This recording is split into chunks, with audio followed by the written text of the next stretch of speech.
Assalamualaikum warahmatullahi wabarakatuh. Perkenalkan, nama saya Intan Putri Permata dari kelas non-reguler semester 2.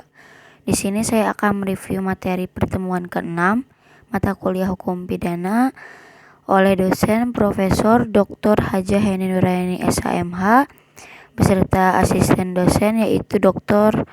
M. Rendi Aridayandi SHMH.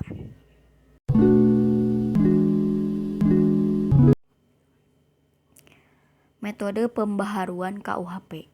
Yang pertama yaitu evolusi atau evolusionis. Merupakan pembaharuan yang dilakukan dengan cara menyelipkan pasal-pasal baru dalam KUHP atau menyelipkan satu pasal di dalam bab. Contohnya pada Undang-Undang Nomor 7 Tahun 1974 tentang penertiban perjudian. Merubah pasal 542 dalam buku 3 KUHP menjadi pasal 303 bis dalam buku 2 KUHP. Sehingga konsekuensinya dengan berlakunya Undang-Undang Nomor 7 Tahun 1974, maka semua macam bentuk tindak pidana perjudian adalah merupakan tindak pidana kejahatan. Karena diatur dalam buku 2 KUHP dan sanksi pidananya menjadi dinaikkan atau diperberat karena merupakan kejahatan. Lalu yang kedua ada kompromis. Merupakan pembaharuan yang dilakukan dengan cara menambah atau menyelipkan bab baru dalam KUHP.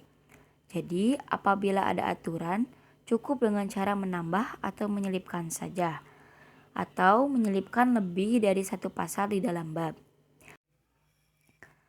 Contohnya pada Undang-Undang Nomor 4 Tahun 1976 tentang sarana dan prasarana penerbangan.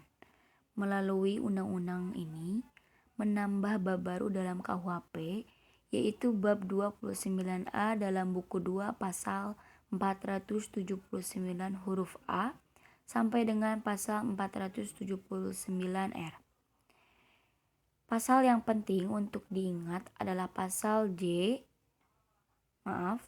adalah pasal 479J KUHP, yaitu dalam penerbangan menganut arti yang sempit jika dibandingkan dengan pasal 385A KUHP yang menganut pembajakan pesawat udara yang mengandung arti yang luas.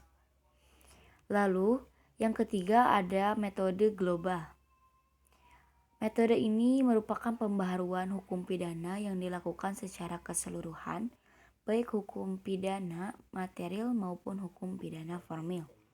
Contohnya pada Undang-Undang Nomor 7 Darurat tahun 1955 tentang tindak pidana ekonomi yang mengatur baik pidana formil maupun pidana material.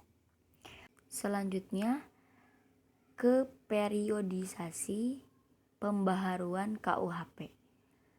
Secara kronologis, penambahan dan pembaharuan undang-undang hukum pidana telah dilakukan terhadap beberapa peraturan atau undang-undang, di antaranya Undang-Undang Nomor 1 Tahun 1946 tentang peraturan hukum pidana.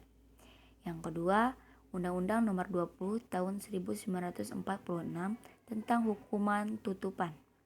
Yang ketiga, Undang-Undang Nomor 7 dari tahun 1955 tentang pengusutan, penuntutan, dan peradilan tindak pidana ekonomi.